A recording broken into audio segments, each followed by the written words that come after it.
Hello बच्चों, I am अर्चना चौधरी। हम class 11th में चैप्टर 10 द सेल साइकिल की स्टडी कर रहे हैं। पिछले लेक्चर में हमने इंटरफेज के बारे में स्टडी की थी और आज का जो हमारा टॉपिक रहेगा वो है एम फेज।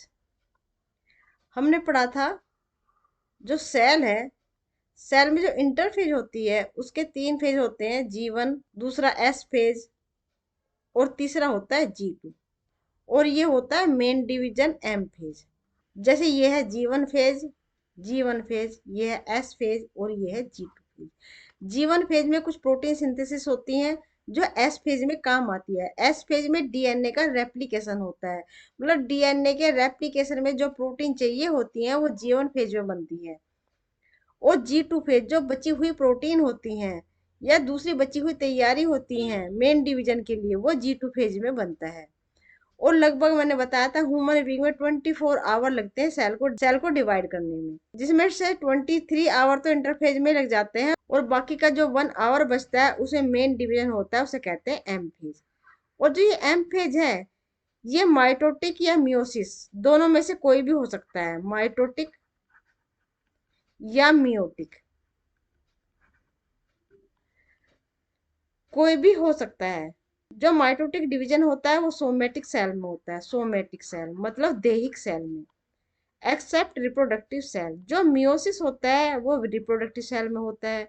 सोमेटिक सेल को, माइटोटिक डिवीजन को इक्वेशनल डिवीजन भी कहते हैं, क्योंकि इसमें क्रोमोजोम नंबर नहीं बदलते हैं। यानी अगर पेरेंट में एन नंबर क्रोमोजोम है तो डॉटर में भी एन नंबर क्रोमोजोम होते हैं। अगर पेरेंट में 2n नंबर क्रोमोजोम है तो डॉटर सेल में भी 2n नंबर क्रोमोजोम होते हैं, ठीक है ना। मतलब इसमें क्रोमोजोम नंबर नहीं बदलता है। जबकि म्योसिस डिवीजन में क्रोमोजोम संख्या हाफ रह जाती है, यानी अगर 2n नंबर क्रोमोजोम होता है तो जब म्योसिस डिवीजन होता है तो n नंबर ऑफ क्रोमोजोम ही रह जाते हैं।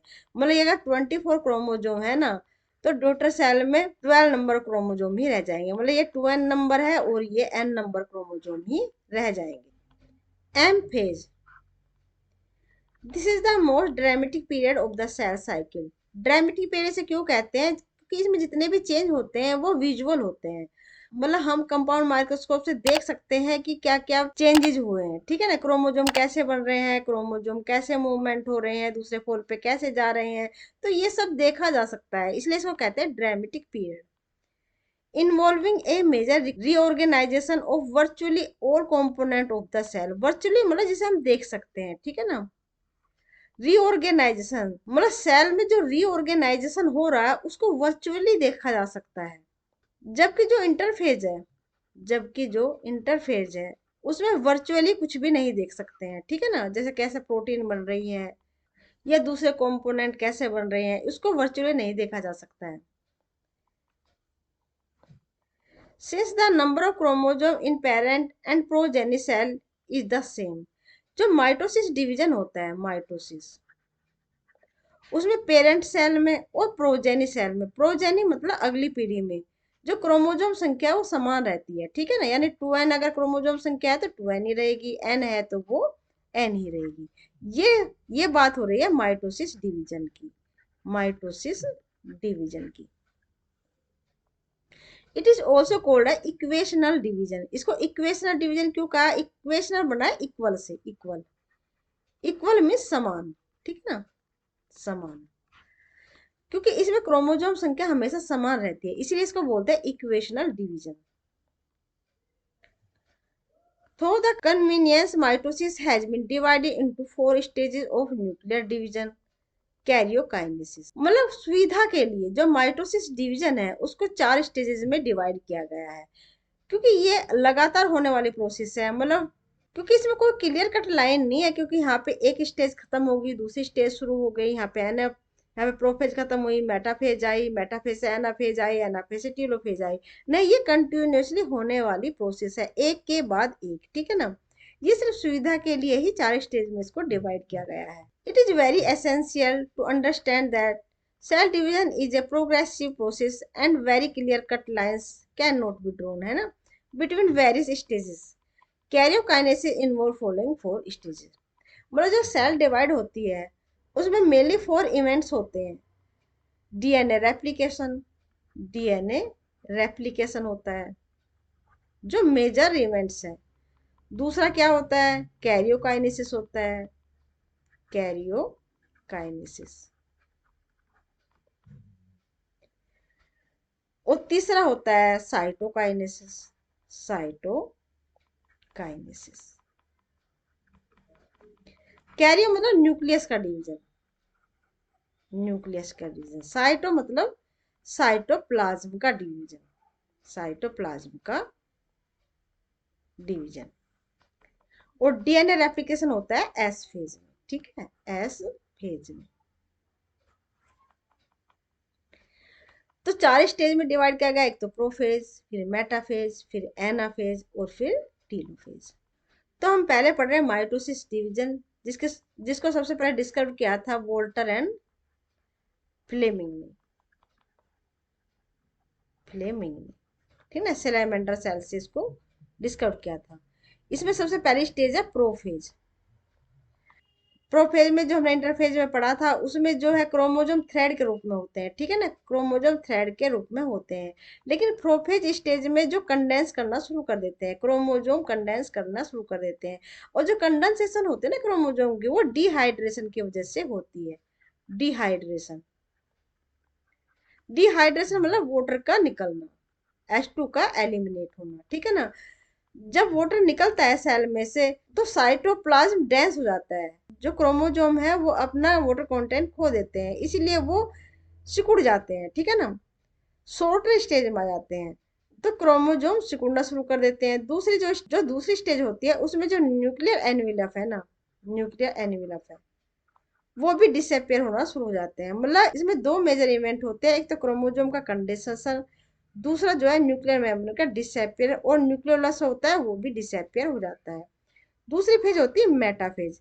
मेटाफेज जिसमें जो है, जैसे ये सेल है, वो जो क्रोमोजोम बीच में आ जाते हैं उसको कहते हैं इक्वेटर, इक्वेटर, इक्वेटर लाइन, ठीक है ना। यहाँ पे जो क्रोमोजोम है अलाइन करना शुरू हो जाते हैं, और ये होते हैं पोल, ये होते हैं पोल। एनाफेज में क्रोमोजोम पोल की तरफ बढ़ना शुरू हो जाते हैं, क्रोमोजोम पोल की तरफ बढ़ना शुरू हो जाते हैं। और जो टीलोफेज होता है वो प्रोफेज का बिल्कुल रिवर्स होता है। तो ये हमने एक बार देखा ब्रीफली, ठीक है ना। अब लेट्स स्टार्ट प्रोफेज स्टेज से हम शुरू करते हैं। Prophase, prophase which is the first stage of the karyokinesis. जो न्यूक्लियस है ना अंदर, उसके डिवीजन की ये फर्स्ट स्टेज है, मतलब न्यूक्लियस डिवीजन की ओर बढ़ रहा है, ठीक है ना, उसकी ये पहली स्टेज है। Follows the S and G two phase, पहले G1 फेज, फिर एस फेज, और फिर G2 फेज, फिर G2 फेज, और G2 फेज के बाद शुरू होती है prophase. In the S and G2 phase the new DNA molecules form are not distinct but interlinked. मतलब जैसे ये क्रोमोजोम है ना, क्रोमोजोम, ये क्रोमोजोम है, ठीक है, ये क्रोमोजोम है ये। और रेप्लिकेशन के बाद में जो डीएनए है ना, अंदर डीएनए का एक थ्रेड है क्रोमोजोम में, वो रेप्लिकेट हो गया इस तरह से, मतलब दो में चेंज हो गया, ठीक है ना। हर क्रोमोजोम के अंदर डीएनए के दो थ्रेड बन गए। ये तो इंटरफेज की स्टेज है। लेकिन जब प्रोफेज आती है ना, तो ये जो है ना इस तरह से कंडेंस होना शुरू कर देते हैं, थ्रेड जो है कंडेंस होना शुरू कर देते हैं ऐसे। ये कंडेंस हो रहे हैं, और कंडेंस हो रहे हैं, ठीक है, फिर ये और कंडेंस हो रहे हैं इस तरह से। मतलब जो इनकी दो डीएनए की एंटिटी है ना, वो डिसअपियर हो जाती है, ठीक है ना। इसको कहते हैं प्लेक्टोनेमिक कोइलिंग, प्लेक्टोनेमिक कोइलिंग मतलब ये आसानी से खुलती नहीं है, ठीक है ना। तो ये दोनों थ्रेड जो है ना एक में चेंज हो जाते हैं, इसको कहते हैं मोनाड, मोनाड स्टेज, ठीक है ना। ये होता है प्रोफेज में। Prophase is marked by the initiation of condensation of chromosome material. जो क्रोमोजोम मटेरियल है ना, मतलब डीएनए है, उसका कंडेंसेशन हो जाता है, मतलब बहुत कंडेंस हो जाते हैं, वो बहुत शॉर्ट होने शुरू हो जाते हैं। The chromosome material between unchanged during the process of chromatin condensation. The centrosome, which had undergo duplication during S phase of interphase. हमने इंटरफेज स्टेज में देखा था कि जब एस फेज में, जब एस फेज में डीएनए डुप्लीकेशन होता है, डीएनए डुप्लीकेशन होता है, उसी टाइम साइटोप्लाज्म में, उसी टाइम साइटोप्लाज्म में जो सेंट्रोसोम है उसका भी डुप्लीकेशन हो रहा होता है, ठीक है ना। जैसे ये न्यूक्लियस है और ये साइटोप्लाज्म है, इसमें सेंट्रियोल भी डुप्लीकेट हो रहा है। तो सेंट्रियोल जो है, दोनों सेंट्रियोल अपोजिट पोल की तरफ बढ़ना शुरू हो जाते हैं, मतलब यहाँ पे वो आ जाते हैं एक तरीके से। ये है सेंट्रोसोम। तो सेंट्रोसोम से जो दोनों सेंट्रियोल है ना, वो अपोजिट पोल में मूव करना शुरू हो जाते हैं, मतलब एक इस तरफ और एक इस तरफ। Now begin to move toward opposite pole of the cell, मतलब सेल के अपोजिट पोल में दोनों सेंट्रियोल मूव करना शुरू हो जाते हैं, ठीक है ना। इस तरह से होती है ऐसे। जो ये नैरो पोर्शन है ना, नैरो पोर्शन, इसको बोलते हैं पोल। और ये जो बॉर्डर पोर्शन है उसको बोलते हैं इक्वेटर। इक्वेटर, ठीक है ना। तो जो सेंट्रियोल है, दोनों अपोजिट पोल की ओर बढ़ना शुरू हो जाते हैं। The completion the completion of the prophase can thus be marked by the following characteristic event, मतलब इसमें घटनाक्रम ये होते हैं। Chromosomal material condense to form compact mitotic chromosome, जो क्रोमोजोमल मटेरियल है वो कंडेंस होना शुरू कर देता है और बना लेता है mitotic chromosome. Chromosome are seen to be composed of two chromatid attached together at the centromere। जैसे ये क्रोमोजोम है, ये क्रोमोजोम है, ठीक है, ये है सेंट्रोमियर। और ये है, इसमें डीएनए का रेप्लिकेशन हुआ ना, इस तरह से डीएनए का रेप्लिकेशन हुआ, एक ये हुआ और एक ये हुआ। तो इस तरह से ये बन गया, इस तरीके से